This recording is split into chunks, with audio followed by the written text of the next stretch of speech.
নমস্কার, নিউজের প্রাইম নিউজে আপনাদের সবাইকে স্বাগত। আমি রয়েছি আপনাদের সাথে মীনাক্ষী। চোখ রাখছি খবরে। জঙ্গি হামলা হলে পাকিস্তানকে কড়া জবাব দেওয়া হবে বলে আবারও একবার জানিয়ে দিলেন প্রধানমন্ত্রী নরেন্দ্র মোদী। পুরো দুনিয়ায় পাকিস্তানের মুখোশ খুলে দিতে দেশের প্রতিনিধি দল যাচ্ছেন পুরো বিশ্বে বলে উল্লেখ করেন প্রধানমন্ত্রী নরেন্দ্র মোদী। জঙ্গি হামলা নিয়ে আবারও পাকিস্তানকে কড়া ভাষায় সতর্ক করে দিলেন প্রধানমন্ত্রী নরেন্দ্র মোদী। বৃহস্পতিবার রাজস্থানের বিকানেরে 103টি অমৃত ভারত স্টেশন উদ্বোধনের পর জনসভায় ভাষণ দেন প্রধানমন্ত্রী। সেখানে সন্ত্রাসবাদে মদদ দেওয়া নিয়ে পাকিস্তানকে কড়া বার্তা দেন প্রধানমন্ত্রী নরেন্দ্র মোদী। আবারও জঙ্গি হামলা হলে পাকিস্তানকে কড়া জবাব দেওয়া হবে বলেও জানিয়ে দিয়েছেন প্রধানমন্ত্রী নরেন্দ্র মোদী। প্রতিটি জঙ্গি হামলার জন্য চড়া মূল্য দিতে হবে পাকিস্তান ও পাকিস্তানের অর্থনীতিকে। এক্ষেত্রে ইসলামাবাদের সঙ্গে বাণিজ্য বন্ধ থাকছে বলে আবারও জানিয়ে দিয়েছেন প্রধানমন্ত্রী নরেন্দ্র মোদী। हर आतंकी हमले की पाकिस्तान को भारी कीमत चुकानी पड़ेगी और ये कीमत पाकिस्तान की सेना चुकाएगी, पाकिस्तान की अर्थव्यवस्था चुकाएगी। पाकिस्तान के साथ न ट्रेड होगा न टॉक। अगर बात होगी तो सिर्फ पाकिस्तान के कब्जे वाले कश्मीर की, पीओके की। और अगर पाकिस्तान ने आतंकियों को एक्सपोर्ट करना जारी रखा तो उसको पाई पाई के लिए मोहताज होना होगा। पाकिस्तान को भारत के हक का पानी नहीं मिलेगा। भारतीयों के खून से खेलना पाकिस्तान को महंगा पड़ेगा। ये भारत का संकल्प है और दुनिया की कोई ताकत हमें इस संकल्प से टिका नहीं सकती है।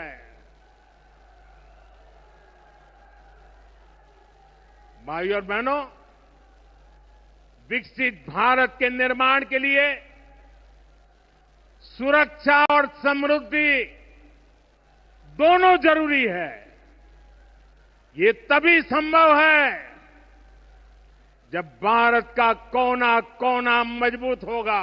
পুরো দুনিয়ায় পাকিস্তানের মুখোশ খুলে দিতে আমাদের দেশের 7টি ভিন্ন প্রতিনিধি দল যাচ্ছেন পুরো বিশ্বে। এতে দেশের সকল রাজনৈতিক দলের মানুষ অন্তর্ভুক্ত রয়েছে। এখন পাকিস্তানের আসল চেহারা পুরো বিশ্বের সামনে তুলে ধরা হবে। এবার পাকিস্তানের আসল চেহারা পুরো বিশ্বকে দেখানো হবে, জানিয়েছেন প্রধানমন্ত্রী নরেন্দ্র মোদী। पाकिस्तान का ये स्टेट और नॉन स्टेट एक्टर वाला खेल अब नहीं चलेगा। आपने देखा होगा पूरी दुनिया में पाकिस्तान की पोल खोलने के लिए हमारे देश के 7 अलग अलग प्रतिनिधिमंडल पूरे विश्व भर में पहुंच रहे हैं और इसमें देश के सभी राजनीतिक दलों के लोग हैं, विदेश नीति के जानकार हैं, गणमान्य नागरिक है। अब पाकिस्तान का असली चेहरा पूरी दुनिया को दिखाया जाएगा। साथियों, पाकिस्तान भारत से कभी सीधी लड़ाई जीत ही नहीं सकता। जब भी सीधी लड़ाई होती है तो बार बार पाकिस्तान को मुंह की खानी पड़ती है। इसलिए पाकिस्तान ने आतंकवाद को भारत के खिलाफ लड़ाई का हथियार बनाया है। পাকিস্তানের সঙ্গে ট্রেডও হবে না, টকও হবে না। যদি কথা হয় তবে পিওকে নিয়ে কথা হবে। ভারতের অধিকারের জল পাকিস্তানকে দেওয়া হবে না। বিকশিত ভারতের জন্য সুরক্ষা ও সমৃদ্ধি জরুরি। এটাই নতুন ভারত বলে জানিয়েছেন প্রধানমন্ত্রী Narendra Modi. Bureau report, news নাও। জিবি হাসপাতালে নিউরোসার্জনের গাফিলতিতে মৃত্যু হয়েছে বলে অভিযোগ করল মৃতের পরিবার। মৃতের নাম প্রসেনজিৎ দেবনাথ, বয়স 33, বাড়ি জুলাইবাড়ি শান্তিনিকেতন পাড়ায়। গুরুতর আহত অবস্থায় প্রসেনজিৎকে হাসপাতালে ভর্তি করা হয়েছিল, কিন্তু হাসপাতালের আইসিইউতে শয্যার অভাব এবং যথাসময়ে সার্জারি না হওয়ার কারণে 3 দিন ধরে তাকে অবহেলায় ফেলে রাখা হয়। এই কারণেই শেষ পর্যন্ত তার মৃত্যু ঘটে বলে অভিযোগ মৃতের পরিজনদের। এই ঘটনার সুষ্ঠু তদন্ত ও বিচার চেয়ে মুখ্যমন্ত্রী প্রফেসর ডাক্তার মানিক সাহার হস্তক্ষেপও দাবি করেছেন মৃতের পরিবার। মঙ্গলবার রাত্রে আইও তানে দেখিয়ে গেছিল। হ্যাঁ, তানে অপারেশন করাইব গেছিল। করে দিয়ে তারা তানে বুধবারে অপারেশন করাইছে না, ফার্স্ট টাইমে করাইছে না, লাস্ট টাইমে করাইছে না। আমার রোগীটা করে দেওয়া মারা গেছে। আমি শুনছি কিতা, আবার আরেকজনের কাছে শুনছি কিতা, অপারেশন করালে তো হইতো না, আইসিইউতে তো বেড লাগবে। বেড তো নাই, বেড তো খালি নাই, সব ভর্তি। তো আমি কইতে আছে ওম্মা এইটা বেড ভর্তি খালি নাই, তো আমার রোগীটা কিভাবে অপারেশন করাবে না করবে, কোন জায়গাতে রাখবে, এটা সারে না। সিবিএসই বোর্ড পরিচালিত 2025 সালে মাধ্যমিক ও উচ্চ মাধ্যমিক পরীক্ষায় উত্তীর্ণ ছাত্রছাত্রীদের সংবর্ধিত করলেন সমাজ কল্যাণ ও সমাজ শিক্ষা মন্ত্রী টিঙ্কু রায়। বৃহস্পতিবার বিকেলে কৈলাসহরের চণ্ডীপুর বিধানসভা কেন্দ্রের বৈদ্যনাথ মজুমদার স্মৃতি উচ্চ মাধ্যমিক স্কুলে আয়োজিত হয় সংবর্ধনা অনুষ্ঠানটি। বর্তমান সময়ে পুঁথিগত বিদ্যার বাইরেও জ্ঞান অর্জন করতে হবে ছাত্রছাত্রীদের, তাহলে আত্মনির্ভর হবার পক্ষে সহায়ক হবে বলে উল্লেখ করেন সমাজ কল্যাণ ও সমাজ শিক্ষা মন্ত্রী। যেমন ধরুন গ্রুপ ডি তে চাকরি দিয়েছি, এই গ্রুপ ডি তে 2400-2400 লোকে চাকরি পেয়েছে, যার মধ্যে প্রায় 600-700 ছেলে মেয়ে এরকম যারা চাকরি পেয়েছে মাস্টার ডিগ্রি করেছে।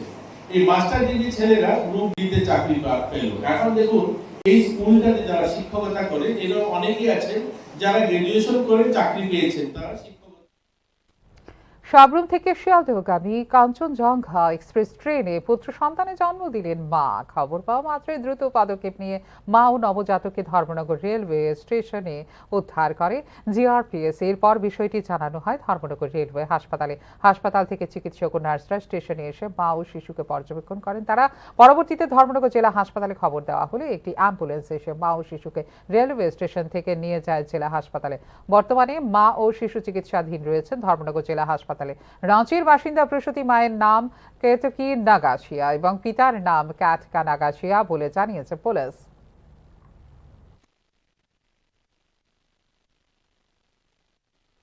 2016 সালে জম্মু ও কাশ্মীরের পুঞ্চ সীমান্তে কর্তব্যরত অবস্থায় পাকিস্তান সেনাবাহিনীর পোঁতা ল্যান্ডমাইন বিস্ফোরণে শহীদের মৃত্যুবরণ করেন বিএসএফ জওয়ান তথা রাজ্যের যুবক শম্ভু সাতমোড়া। কিন্তু নমিনিতে তার নাম না থাকা সত্ত্বেও শম্ভু সাতমোড়ার বর্তমানে সব সম্পত্তি হাতিয়ে নিয়েছে তার স্ত্রী। অবৈধ উপায়ে এই ধরনের কার্যকলাপ সংগঠিত করা হলেও এই ক্ষেত্রে কোনো ধরনের পদক্ষেপ নেওয়া হয়নি বিএসএফ এর পক্ষ থেকে। বৃহস্পতিবার আগরতলা প্রেস ক্লাবের সাংবাদিক সম্মেলন করে এই অভিযোগ করলেন শহীদ শম্ভু সাতমোড়ার ছোট বোন। এক্ষেত্রে প্রাণনাশের আশঙ্কাও প্রকাশ করেছেন শহীদ শম্ভু সাতমোড়া ছোট বোন। ইলিগাল ভাবে সবটা কাজ করেছে। আমি বিএসএফ ডিপার্টমেন্টও এই সবগুলো জানিয়েছি যে স্যার আপনারা ইনকোয়ারি ছাড়া কি করে আপনারা ওকে সব কিছু দিয়ে দিয়েছেন, ওর নমিনি কি করে চেঞ্জ হয়, আর সাকসেশন কাগজ মূলে কি করে বা বের করলো, এটা আপনারা কেন বুঝেন না? যদি আমার ভাইয়ের সাথে সম্পর্ক ভালো থাকতো। হাতির চলাচলের জন্য সেফ করিডোর নির্মাণ কাজ চলছে। আগামী শীতের মধ্যে তার নির্মাণ কাজ সম্পন্ন হয়ে যাবে বলে প্রত্যাশা ব্যক্ত করেছেন বনমন্ত্রী অনিমেষ দেববর্মা। এক্ষেত্রে সিপাহীজলা অভয়ারণ্যকে বিশ্বমানের করা হবে বলেও জানিয়েছেন বনমন্ত্রী। তেলিয়ামুড়া মহকুমার হাতির চলাচলের জন্য সেফ করিডোর গড়ে তোলার বিষয়টি নিয়ে প্রতিক্রিয়া ব্যক্ত করেছেন রাজ্যের বনমন্ত্রী অনিমেষ দেববর্মা। আন্তর্জাতিক জীব বৈচিত্র্য দিবস উদযাপন উপলক্ষে রাজধানীর প্রজ্ঞা ভবনে আয়োজিত অনুষ্ঠানে সাংবাদিকদের এক প্রশ্নের উত্তরে আগামী শীতের মধ্যে তেলিয়ামুড়া মহকুমার হাতির চলাচলের জন্য সেফ করিডোর গড়ে তোলার প্রত্যাশা ব্যক্ত করেছেন বনমন্ত্রী অনিমেষ দেববর্মা। হাতির চলাচলের জন্য সেফ করিডোর গড়ে তোলার জন্য এনএইচআইডিসিএল কে বলা হয়েছে এবং তার কাজ চলছে বলেও জানিয়েছেন বনমন্ত্রী অনিমেষ দেববর্মা। এনএইচআইটির নিচের দিকে সেফ করিডোর করা হবে হাতিদের জন্য তেলিয়ামুড়া এলাকায়, এটা কি অবস্থায় রয়েছে? It is in progress. The work is in progress. NHIDCL কে আমরা বললাম এবং সম্মতি দিয়েছে এবং এটা কবে নাগাদ কমপ্লিট হবে? কবে নাগাদ হবে বর্ষাকালীন সিজনে তো আমরা বলবো না, মেবি বাই নেক্সট উইন্টার এটা হওয়ার।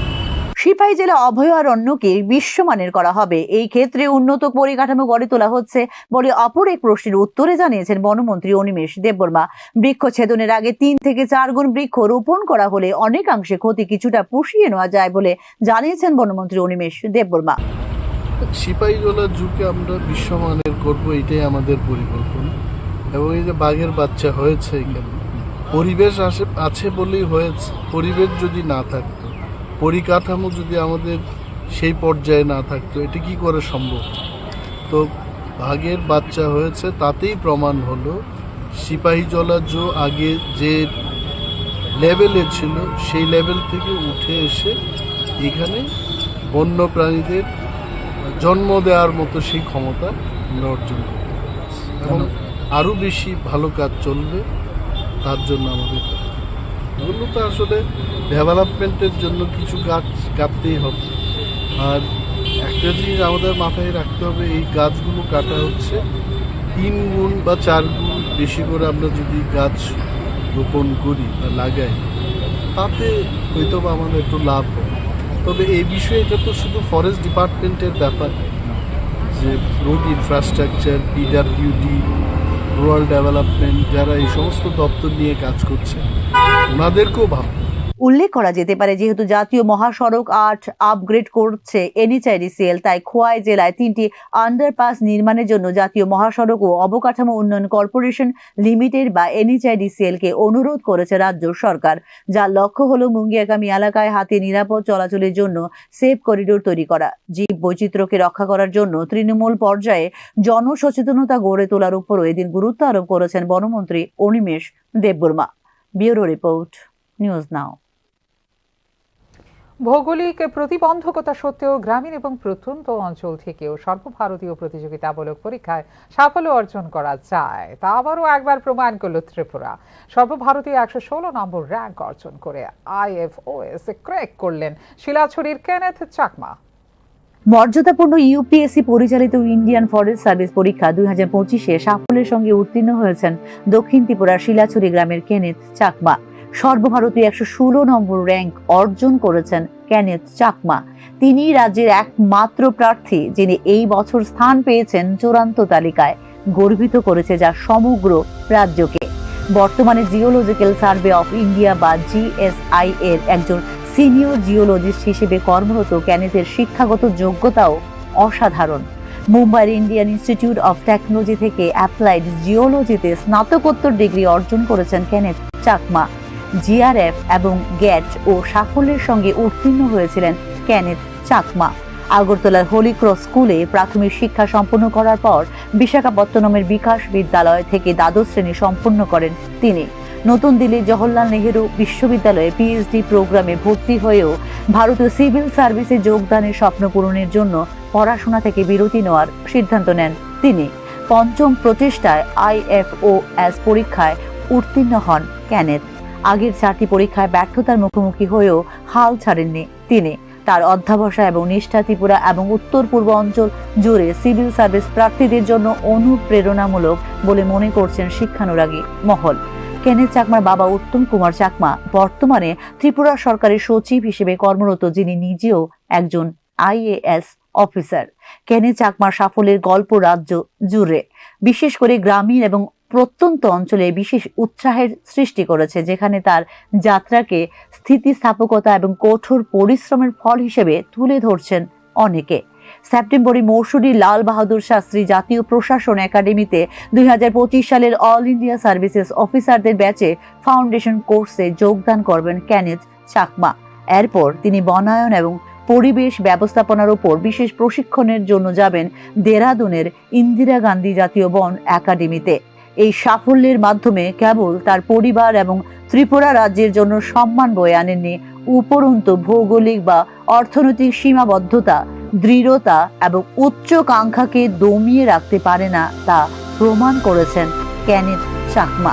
তার এই সাফল্য এখন সোশ্যাল মিডিয়া এবং সংবাদ প্ল্যাটফর্মগুলিতে ব্যাপকভাবে শেয়ার করা হচ্ছে, যা তাকে একজন আদর্শ হিসেবে স্থান দিয়েছে উত্তর পূর্বের তরুণদের জন্য। ব্যুরো রিপোর্ট, নিউজ নাও। একদিন বন্ধ থাকার পর পুনরায় শুরু হলো বাংলাদেশ থেকে মৎস্য আমদানি। ক্ষেত্রে বৃহস্পতিবার আখাউড়া স্থলবন্দর দিয়ে ত্রিপুরায় প্রবেশ করেছে 43 মেট্রিক টন মাছ। একদিন বন্ধ থাকার পর আখাউড়া স্থলবন্দর দিয়ে আবারও শুরু হলো মাছ আমদানি। বৃহস্পতিবার সকাল 9টায় আখাউড়া স্থলবন্দর দিয়ে 33 মেট্রিক টন মাছ বাংলাদেশ থেকে প্রবেশ করে ত্রিপুরায়। এক্ষেত্রে আরো 10 মেট্রিক টন মাছ রাজ্যে প্রবেশ করে বিকেলের দিকে। উল্লেখ করা যেতে পারে, আগরতলায় মাছ রপ্তানি করেনি বাংলাদেশ। বাংলাদেশ ব্যাংকের এক্সপোর্ট পারমিট হাতে না পাওয়ায় মাছ রপ্তানি করা সম্ভব হয়নি বলে জানিয়েছে বাংলাদেশ। মাছ রপ্তানিতে বাংলাদেশ ব্যাংকের EXPর প্রয়োজন হয়। ওই কাগজপত্র মাছ ব্যবসায়ীদের হাতে না পৌঁছানোয় ব্যবসায়ীরা ভারতে মাছ রপ্তানি করতে পারেননি, জানিয়েছিল বাংলাদেশ কর্তৃপক্ষ। এক্ষেত্রে বৃহস্পতিবার সকাল থেকে মাছ রপ্তানি কার্যক্রম শুরু হয়েছে স্বাভাবিকভাবে। বাংলাদেশ থেকে প্রতিদিন ত্রিপুরায় 40 মেট্রিক টন মাছ রপ্তানি করা হয়, যার বাজার মূল্য প্রায় $1 লক্ষ। সম্প্রতি বাংলাদেশ থেকে স্থলপথে 60টি পণ্য আমদানিতে নিষেধাজ্ঞা জারি করেছে ভারত। ভারতের নিষেধাজ্ঞার আওতায় থাকা পণ্যের মধ্যে রয়েছে তৈরি পোশাক, ফল ও ফলের স্বাদযুক্ত পানীয়, প্রক্রিয়াজাত খাদ্যপণ্য, প্লাস্টিক সামগ্রী, সুতা ও সুতার উপজাত এবং আসবাব। এর মধ্যে তৈরি পোশাক ও কাঠের আসবাব ব্যতীত বাকি সব পণ্যই নিয়মিতভাবে আখাউড়া স্থলবন্দর দিয়ে ভারতে রপ্তানি করত বাংলাদেশ। ভারতের পক্ষ থেকে নিষেধাজ্ঞা জারি করায় আখাউড়া স্থলবন্দরে রপ্তানি কার্যক্রমে দেখা দিয়েছে স্থবিরতা। 2023-24 অর্থ বছরে আখাউড়া স্থলবন্দর দিয়ে ভারতে 427,88,72,430 টাকার পণ্য রপ্তানি করে বাংলাদেশ। আর চলতি অর্থ বছরে এপ্রিল মাস পর্যন্ত রপ্তানি হয় 453,1,96,793 টাকার পণ্য। রপ্তানি পণ্যের মধ্যে রয়েছে হিমায়িত মাছ, রড, সিমেন্ট, প্লাস্টিক, ভোজ্য তেল, তুলা, প্রক্রিয়াজাত খাবার, মেলামাইন সামগ্রী ও শুঁটকি। হিমায়িত মাছের পর সবচেয়ে বেশি প্লাস্টিক পণ্য, PVC সামগ্রী, চিপস, বিস্কুট, ফলের স্বাদযুক্ত জুস ও তুলা ভারতে রপ্তানি করে বাংলাদেশ। প্রতিদিন প্রায় 40 থেকে 45 লাখ টাকা মূল্যের এসব পণ্য রপ্তানি করা হয় ভারতে। ফলে সংশ্লিষ্ট পণ্যগুলোতে ভারতের আমদানি নিষেধাজ্ঞা জারি করায় আখাউড়া স্থলবন্দরের রপ্তানি বাণিজ্য মারাত্মকভাবে ক্ষতিগ্রস্ত হবে বলেই মনে করছেন উভয় দেশের বণিক মহল। ব্যুরো রিপোর্ট, নিউজ নাও। অসংগঠিত শ্রমিকদের ক্রম আন্দোলনের ফলে কিছু কিছু দাবি দাওয়া পূরণ হয়েছে বলে জানিয়েছেন ত্রিপুরা প্রদেশ কংগ্রেস সভাপতি আশিস কুমার সাহা। বৃহস্পতিবার অসংগঠিত শ্রমিকদের বিভিন্ন দাবি দাওয়া নিয়ে আন্দোলন কর্মসূচি তৈরি করার জন্য কর্মশালার আয়োজন করে কংগ্রেস বিজেপি সরকারের সময়ে বৃদ্ধি পেয়েছে বেসরকারীকরণ, যার কারণে সবচেয়ে বেশি ক্ষতিগ্রস্ত হচ্ছেন অসংগঠিত অংশের শ্রমিকরা বলে অভিযোগ করেন all India unorganised worker Congress chairman তথা সাংসদ ডক্টর উদিত রাজ।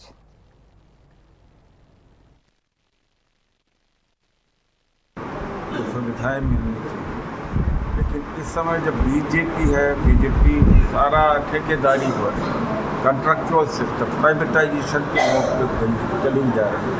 तो जो पहले रेगुलर जॉब थे, फिक्स सैलरी हुआ करती, पेंशन, प्रोविडेंट फंड होता, सब खत्म होता जा रहा है। मैक्सिमम एक्सप्लॉइटेशन इन्हीं लोगों का है, असंगठित कामगार लोगों का। उसका आज स्टेट सम्मेलन किया है। এই মুহূর্তে নিয়ে একটা ছোট্ট বিজ্ঞাপন বিরতি। বিরতির পর ফিরে আসবে অন্যান্য খবরের সঙ্গে থাকবেন। আপনি দেখছেন নিউজ নাও, আমরা জানি কোনটা খবর। প্রথম আলো এলো শুদ্ধ সকাল, শুদ্ধ সলিলে আজ বাজালো ত্রিতাল, মন্দিরে শুদ্ধ পূজার ধ্বনি, অগ্নি শুদ্ধ হলো সিঞ্জিনি, পরিণীতা নারী তুমি অনুপমা, শুদ্ধ সোনায় সাজো হে নিরুপমা। শুদ্ধতার স্বর্ণ মন্দির, কালিকা জুয়েলার্স, আগরতলা। একটু চেষ্টাতেই দুল লেগে যায় নববধূর কানে, একটু চেষ্টাতেই মানিয়ে নেওয়া যায় বিবাহিত জীবনে। নানা অনুভূতি জড়ানো বিয়ের গয়না, শ্যাম সুন্দর কোম্পানি জুয়েলার্স।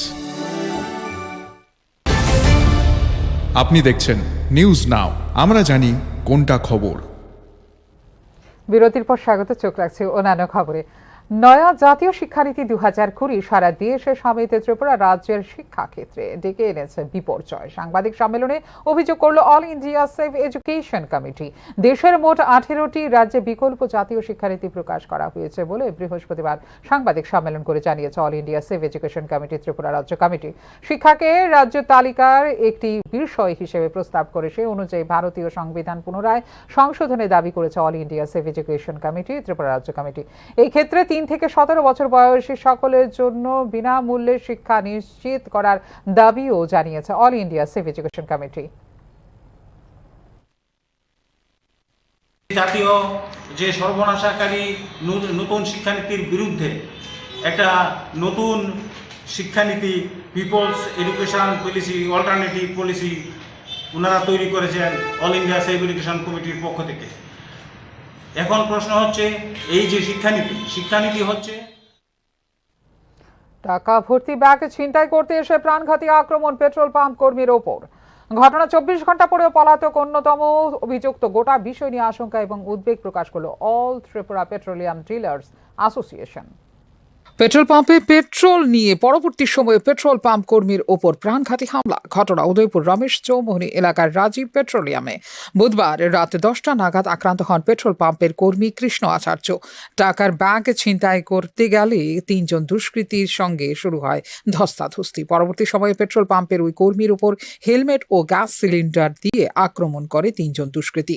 বৃহস্পতিবার সাংবাদিক সম্মেলনে পুরো বিষয়টি নিয়ে উদ্বেগ এবং আশঙ্কা প্রকাশ করেছে all Tripura petroleum dealers association. রাত্রিবেলায় এক ওয়েলম্যান যখন তেল দিচ্ছিল তখন পেট্রোল নেওয়ার জন্য বাইকে করে 3 জন আসেন। এসে টাকা পয়সা নিয়ে ওয়েলম্যানের সঙ্গে কিছু তর্ক বিতর্ক হয়, কিন্তু ওরা তর্ক বিতর্ক দৃশ্যমতো থাকেনি। এটা ভিডিও ফুটেজ আমরা দেখলাম যে প্রচণ্ডভাবেই মারধর করেছে ওয়েলম্যানকে। তো ওকে রাত্রি হসপিটালাইজ করা হয়েছে।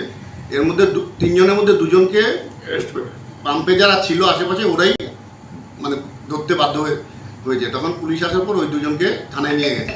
3 জন দুষ্কৃতীর মধ্যে এখনো গ্রেপ্তার করা হয়নি একজন অন্যতম অভিযুক্তকে, যা নিয়ে উদ্বেগ প্রকাশ করে পেট্রোলিয়াম ডিলার অ্যাসোসিয়েশন। এই ক্ষেত্রে গভীর রাত পর্যন্ত পেট্রোল পাম্প পরিচালনা করতে গিয়ে আতঙ্কে থাকতে হয় বলেও অভিযোগ করে all Tripura petroleum dealer association. যদি 12 ঘন্টার মধ্যে অ্যারেস্ট না হয় ওরা স্ট্রাইকে যাওয়ার সিদ্ধান্ত নিচ্ছে, কিন্তু আমরা এখন ওদের বলেছি আপাতত কিছু না করতে, প্রশাসন নিশ্চয়ই কিছু করবে। আর আমাদের আশা 12 ঘন্টার মধ্যে ওই অভিযুক্ত অ্যারেস্ট হবে, এবং যদি না হয় তাহলে আমাদের উদয়পুরের সব ডিলারদের নিয়ে বসে কোনো একটা শক্ত ডিসিশন নিতে হবে। তো এটা যেন না করতে হয়, আমরা যেন বাধ্য না হই। প্রশাসনের কাছে আমাদের এটাই দাবি যে অতি সত্বর অভিযুক্তকে অ্যারেস্ট করে দৃষ্টান্তমূলক শাস্তির ব্যবস্থা হোক, যেটা আগামী দিনও বাকি স্টেটের জন্য একটা দৃষ্টান্তমূলক ইনসিডেন্ট হবে। যে কারণ এই ড্রাগ এডিক্ট যে পরিমাণ বাড়ছে স্টেটে, এটাতে বিভিন্ন রকম অভিযোগ আছে, যেটা আমি এই ফোরামে আর তুললামই না। আমরা প্রত্যেক পেট্রোল পাম্পের মালিকরাই এটা ফেস করছি। আমাদের এখন ওয়াশরুম যেটা ওপেন থাকার কথা, এটা আমাদের আন্ডার লকেট কি রাখতে হচ্ছে শুধু এই ড্রাগ এডিক্টের জন্য। একজন ঢুকে 8 ঘন্টা 40 মিনিট 45 মিনিট ওয়াশরুম থেকে এরকমও হচ্ছে যে পুলিশ এনে ওদের বের করতে হচ্ছে। তো এখন আমরা ম্যাক্সিমাম পেট্রোল পাম্প যারা হাইওয়েতে বা দূরে আছে, আমরা আন্ডার লকেট কি ওয়াশরুম রাখতে বাধ্য হচ্ছে। উদয়পুর রমেশ চৌমুহনী এলাকার রাজীব পেট্রোলিয়ামের এই ঘটনায় অভিযুক্ত 3 জন দুষ্কৃতীর মধ্যে অরূপ দেববর্মা এবং অরুণাংশু বসুকে আটক করে স্থানীয় লোকজন। তবে পেট্রোল পাম্প কর্মীকে রক্তাক্ত করার মূল অভিযুক্ত অর্ঘ্যদীপ সুরকে এখনও গ্রেপ্তার করতে পারেনি পুলিশ।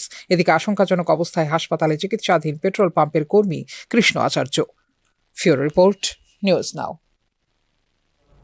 গোপন সংবাদের ভিত্তিতে বিলোনিয়া বিদ্যাপীঠ মিনি স্টেডিয়ামে বসে থাকা 6 জন সন্দেহভাজন লোককে আটক করে বিলোনিয়া থানার পুলিশ। তাদের কাছে কোনো ধরনের বৈধ কাগজপত্র পাওয়া যায়নি বলে জানিয়েছে পুলিশ। বুধবার গভীর রাতে গোপন সংবাদের ভিত্তিতে বিলোনিয়া বিদ্যাপীঠ মিনি স্টেডিয়ামে বসে থাকা 6 জন অপরিচিত সন্দেহভাজন লোককে আটক করে বিলোনিয়া থানার পুলিশ। এদের মধ্যে 2 জন মহিলা, 4 জন পুরুষ। 7 জন থাকলেও পালিয়ে যেতে সক্ষম হয় একজন। এই 6 জনের মধ্যে 6 জনই হিন্দু সনাতনী। এদের মধ্যে 2 জন মহিলা এবং 2 জন পুরুষ। 4 জন পশ্চিমবঙ্গের বাসিন্দা, বাকি 2 জন বাংলাদেশি নাগরিক। 6 জনই পরশুরাম হয়ে আমজাদনগর সীমান্ত দিয়ে অবৈধভাবে বাংলাদেশ থেকে ভারতে আসে, কিন্তু এখানে কোনো থাকার জায়গা না থাকায় বিদ্যাপীঠ মিনি স্টেডিয়ামে রাতের বেলায় আশ্রয় নেয় তারা। বৃহস্পতিবার সকালে পশ্চিমবঙ্গের মায়াপুরের উদ্দেশ্যে রওনা হওয়ার কথা ছিল তাদের, জানিয়েছে পুলিশ।